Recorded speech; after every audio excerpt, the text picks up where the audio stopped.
Hello and welcome to Dialogue. China and the U.S. have extended their trade truce for another 90 days, just hours before the steep increases were set to kick in. The agreement, announced jointly on Tuesday, ensures a suspension of the 24% reciprocal tariffs, along with China's corresponding countermeasures. The pause follows a series of economic and trade meetings in Stockholm at the end of July and effectively delays more abrupt escalation in the standoff. What does the extension imply for the economic outlook of both countries and the world? Where should the trade negotiators focus in the upcoming months, and how likely will the two sides reach a new deal? Join us for today's discussion live from Beijing. I'm Xu Qinduo.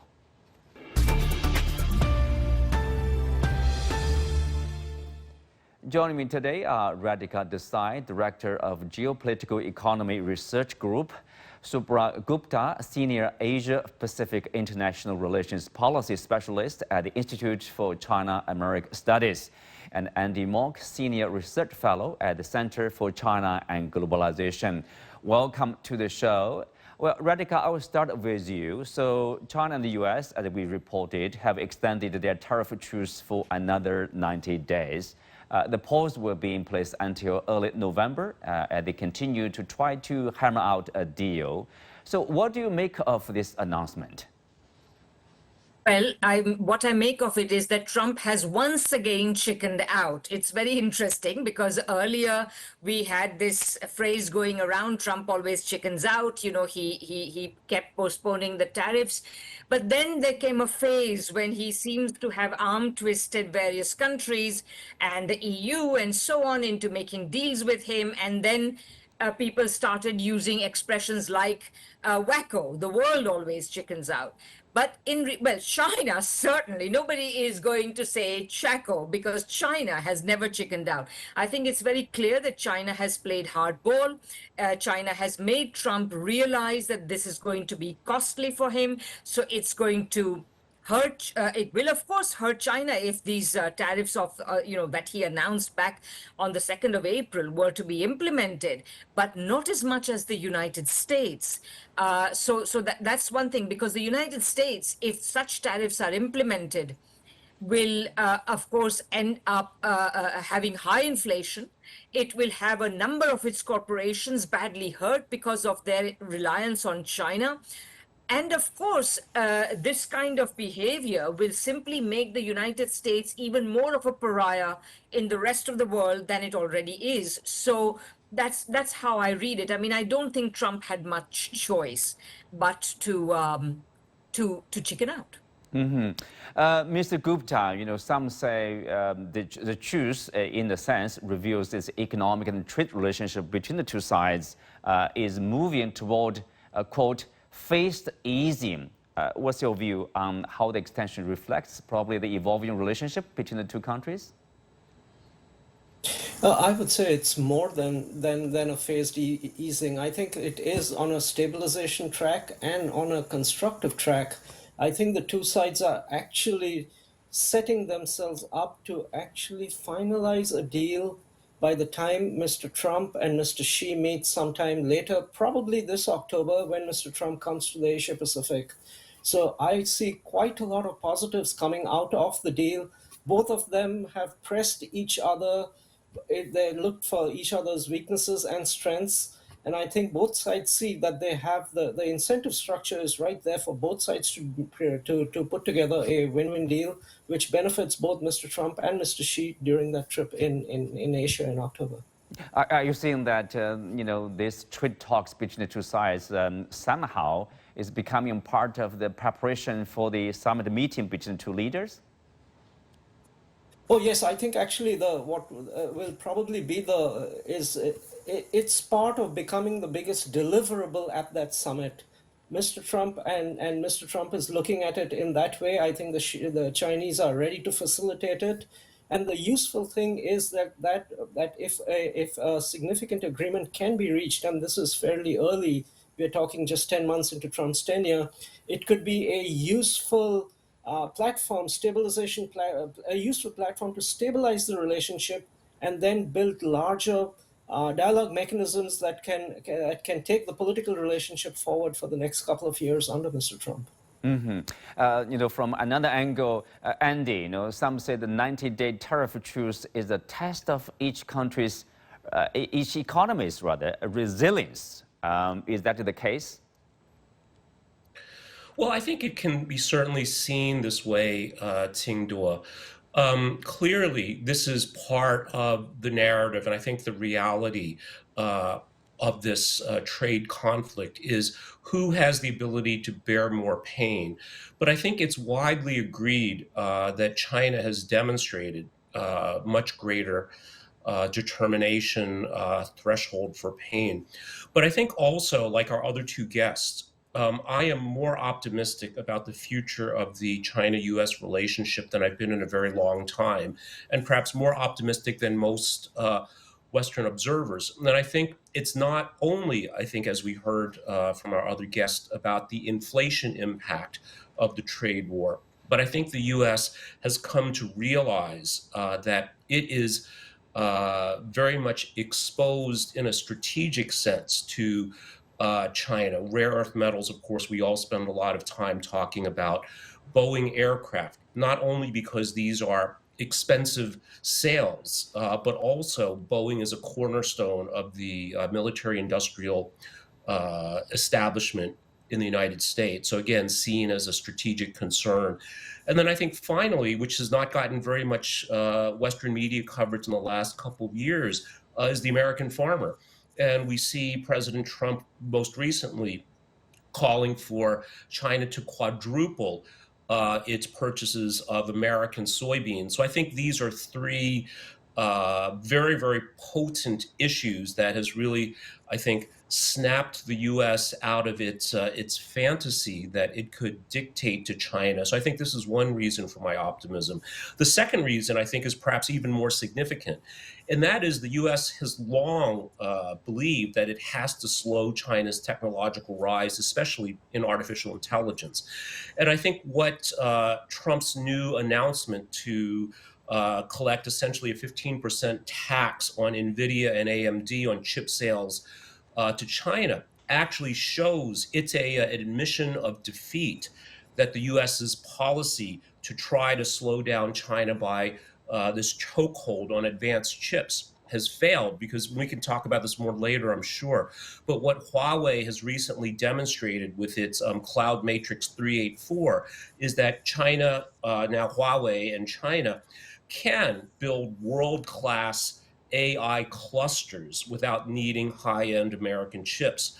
So I think for these reasons, I'm far, far more optimistic that the U.S. has really accepted the reality that it must treat China at least as an equal. And this, again, this fantasy, I think this misconception is really falling by the wayside. And this is good not just for China, for the U.S., but I think the rest of the world as well. Well, Radhika, what's your take on that? China basically is probably the only country standing up to the hefty tariffs from Washington, with, of course, this determination, but also I think the resistance of the economy. For example, the latest report, the export in July surged again, not to America. Diversification is working to other markets, Southeast Asia, European market, for example. But also the high-tech progress in China is impressive. In a sense, China can rely on itself rather than say we have to purchase high-tech products from the U.S. That probably also factor in China's stance, in dealing with tariffs from Washington. Absolutely. So first of all, I'd like to emphasize two things. Number one, NVIDIA, as Andy was saying, NVIDIA basically got away from, got a permission to export to China, partly by arguing that if the Trump administration did not permit NVIDIA to export certain chips to China, that in very short order, China would develop them on its own. And I think that China has shown this. In a certain sense, I think China's attitude has been extremely sanguine, extremely serene. They have said, look, if you want to trade with us, we will buy your chips, but if not, we will create our own. So I think that has been very much in China's favor. The other thing I'd like to emphasize is that, China is able, I think one of my interlocutors, I think Saurabh or Andy said, one of them said that, China can take a more pain or something, but actually, I don't think China is taking pain. I think that comparatively speaking, the United States will be taking more pain if any tariffs are imposed than China will, because over the last decade and decade and a half, I think China has been diversifying its trade relations quite massively, to the extent that now China is the most important trading partner for the overwhelming majority of the countries of the world. And for a lot of others, it's a close second. So honestly, I think that China's ability to withstand any of this is very great. That is why China has been able to essentially play hardball, throw in a rare earth metal or two, and it has an even more advantageous position. And it's got Trump on the run, because part of the reason for this extension, which goes to the 10th of November, we are told, is that this saves Christmas for Trump. That it will ensure that the stock, it will give all the importers ample time to import what they want and stock the shelves for Christmas. It's only 2 or 3 weeks between then and Black Friday, when most retailers will make their sales. So they will be able to save this. And remember, Trump does not, part of, some of the discussion is as though, Trump needs to impose these tariffs and etc. Trump does not need to impose these tariffs. Trump must impose these tariffs because he told his supporters a lie by saying that their problems are caused by trade in China, and therefore, that and all these tariffs are all about that. It's a show. What Trump in the end wants is the ability to say either that he won, whether against Japan or the EU or whatever, and all of these people have also, they haven't signed anything. They have just made announcements. So we have no idea what's going to go on these fronts. But what we do know is that all Trump wants is the ability to make another headline or two. So in this case, when announcing the truce with China, he said, oh, well, China was being very nice, simply because his supporters need to know that Trump is still the strong man, Trump is still in charge. He's only being nice because China is being nice. And so you have to factor in this element of appearances, because there's a lot of that going on. Yes. Mr. Gupta, of course, during the discussion, before the discussion, the U.S. side mentioned about the purchase of Russian oil and gas by China, by India. They say, oh, we are going to impose 100% tariffs. Should that be part of the negotiation over trade between China and the U.S.? And also, where is the issue now? On that Russia-related secondary tariffs issue, I think that is very much wrapped up with what Trump is trying to do with regard to the ceasefire in Ukraine and to pass himself off as a peacemaker. And he's in a rush to do that. But if you have noticed, in the executive order that he put out with regard to this, India was the only country listed. He did talk about third countries and intermediaries, but he was the only country that was listed and has been punished so far is India. The fact of the matter is that in Trump's view, India is still viewed as a pawn within his great power maneuverings, but China stands in a slightly different place in his headspace as to being a great power. And he also knows that he is in delicate trade negotiations with China.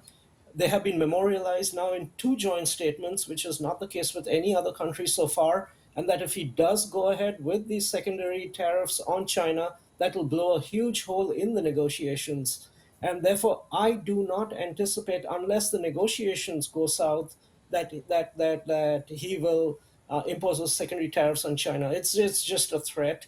But I think it's useful to understand that it's all very, very much wrapped up with his goal of trying to be seen as a peacemaker, and is very, very focused on the Russia-Ukraine scenario, and is not part of the larger trade negotiation between the US and China per se. Ms. Gupta, okay, we have 3 more months for negotiation. So what areas will be the focus, and what are the hurdles for the two sides to reach a deal? I think the two areas are both of them are looking for what, they've both teased each other out in terms of what leverage they have. Mr. Trump has long said that he wants huge market purchases from China. He looks at the Chinese consumption market as something of a gold mine for Boeing aircraft, for agriculture, U.S. Agriculture, for U.S. energy producers. So it's pretty clear what he has wanted, and he has subordinated all his other goals to that final goal with regard to China. For China, it's also fairly clear what it wants. We've had this discussion on the show that China is really racing up the technology ladder in the chip space, but China still is, in terms of on certain advanced node chips like high bandwidth memory chips, still hoping and looking that it can have U.S. export controls eased. Mr. Biden had placed export controls as one of his last acts on high bandwidth memory chips. China is trying to get that removed. And Mr. Trump is teasing that, yes, I will allow slightly degraded but advanced chips to China, not just on that old Hopper architecture of NVIDIA's, but even on its newer Blackwell architecture. So it won't be bleeding edge, but it will be an advanced node chip. So I think it's really shaping up to, the US will get its market access, China will get a certain relaxation on export controls. And by this time, I think it will be well nigh possible that on TikTok, that an arrangement would be made. At this point, where it stands is that there is a clone algorithm which has been created, just like China has its own standalone, TikTok has its own standalone recommendation algorithm in China. There will be one for the US. And all China will need to do at that point of time is de-export control it. I mean, remove it from export controls, the recommendation algorithm. If the negotiations go well, I can see this as being the kind of the cherry on the cake when they meet in October in Beijing, late October. I think it's setting up for a very good arrangement between the two. Andy, earlier you mentioned about, you all talked about the NVIDIA, H20 chips, for example. The Trump administration is asking for 15% of the sales in the China market as a condition, basically, to be exported to the China market. How do you make sense of that? Well, Tingduo, as I was saying, and I'll elaborate a little bit more on this, I think one of the big sticking points in resolving the contradictions in the China-U.S. relationship is that the U.S. would always say, look, we can't give you these things, NVIDIA chips, whatever, because these are national security concerns for us. And I think the big structural shift now is that China was able to reciprocate and say, well, rare earths are a national security issue for us. And this has forced the U.S. to include now these so-called national security products, according to the U.S., into the scope of negotiations. So I think this is very, very important. There's two reasons for this, Tingduo. I think one, again, is that the U.S. has been disabused of this fantasy that it could dictate to China. But the second is the advances that China has made. And I apologize for getting a little bit technical here, but most people think that whoever has the best chip will win the AI race. But what Huawei has shown, and there's a very famous Chinese saying that all Chinese know that 3 cobblers, 3 shoemakers can outsmart Zhuge Liang, right? So the most famous, the most brilliant strategist in Chinese history. So what Huawei has done is they've taken domestic chips, put them together with optical interconnect, so using light instead of copper to exchange information among the chips, and produced a cluster that is 3,000 petaflops, which is significantly faster than the most advanced NVIDIA cluster. So I think what this is saying then, to come back to your question, is that I think this is an acknowledgement of defeat by the United States, that its strategy to slow China's AI rise by restricting the chips that could be sold to China has failed.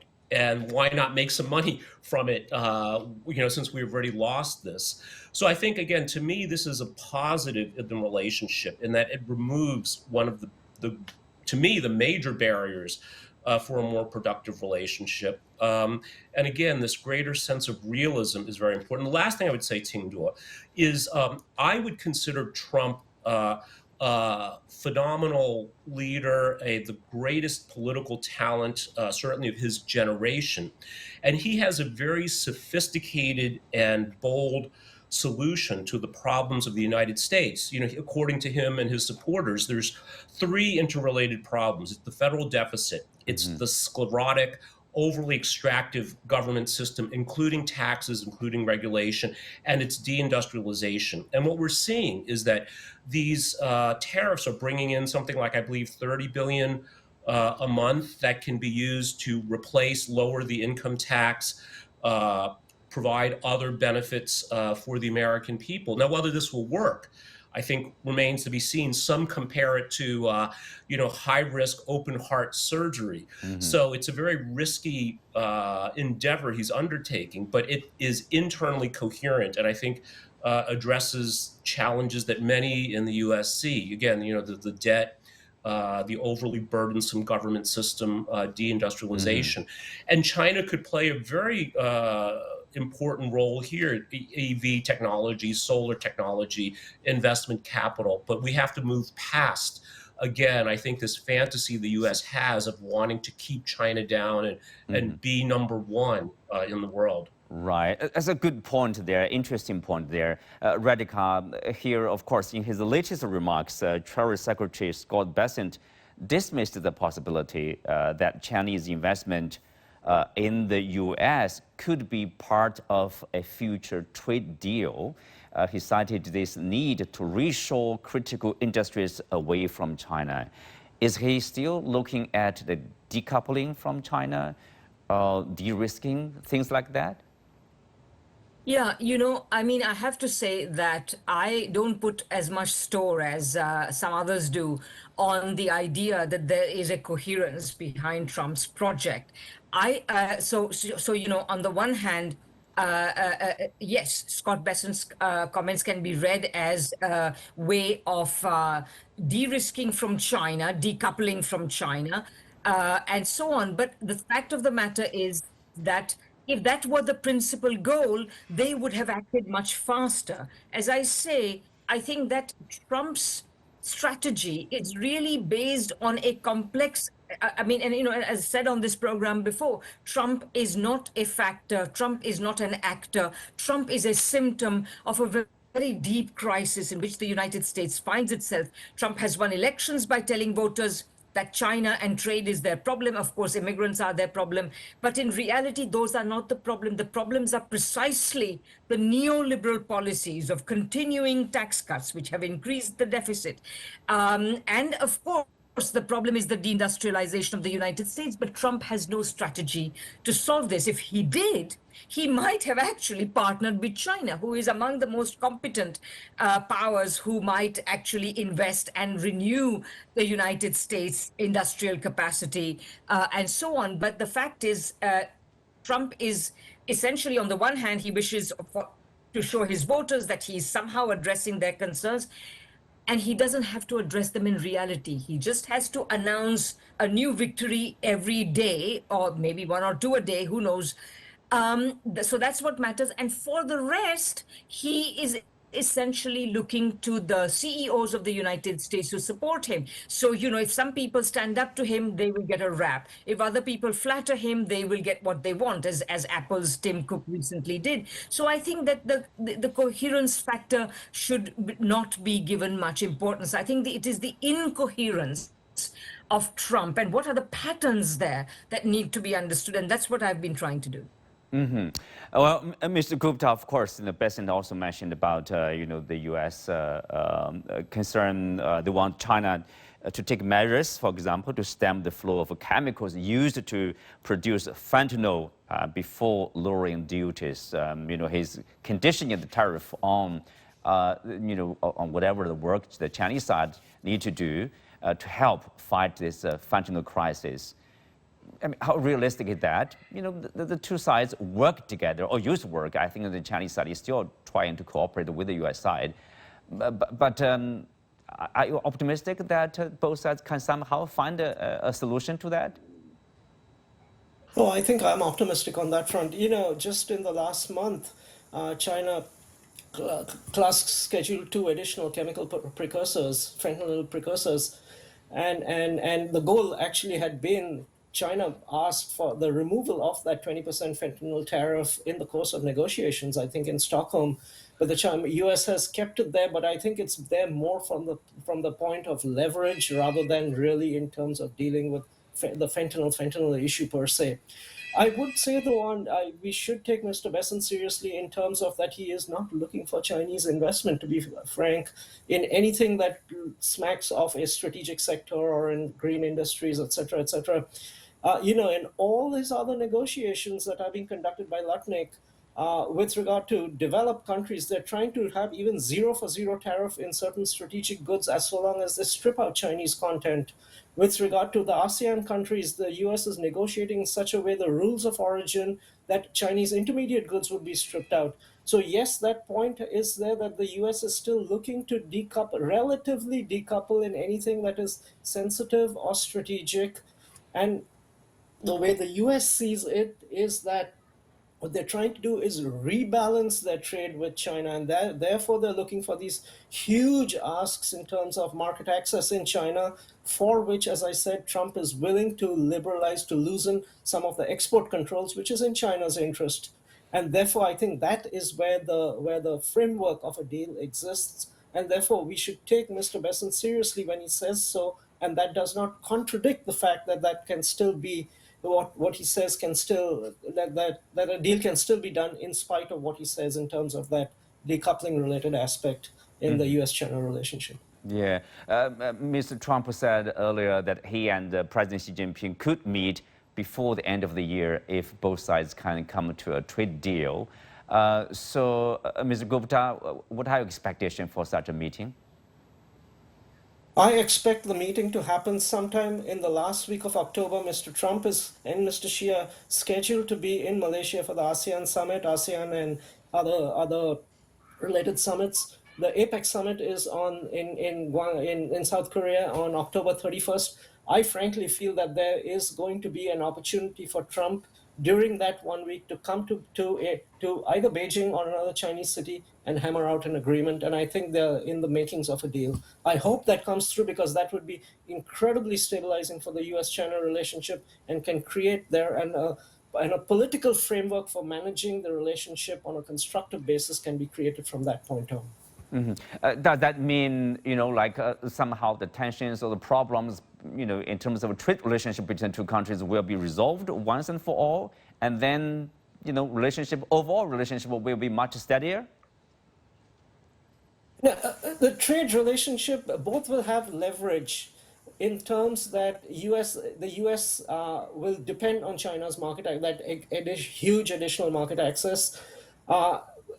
China will have that leverage with the US, and the US will continue to have the leverage on the export control front, which can be withdrawn. It's not going to be, so there will be a degree of comparative tension in the relationship, but what I was alluding to was that from that point of a framework of leader-led political management of the bilateral US-China relationship can move forward. It took 2.5 years for that to happen during the Biden administration, where they started creating other dialogue mechanisms here, defense and security, defense and foreign affairs dialogue mechanism, et cetera, those mechanisms can then start be putting into place, and better political management of the bilateral relationship at a leader level can happen from that point on. At this point, everything is too focused on the trade deal that Trump wants, and so that has been eliminated from the relationship. Well, we're coming to the end of today's show. Many thanks to our guests. You can also watch us on the CGTN app or on YouTube. I'm Xu Qinduo. Thanks for being with us. See you next time.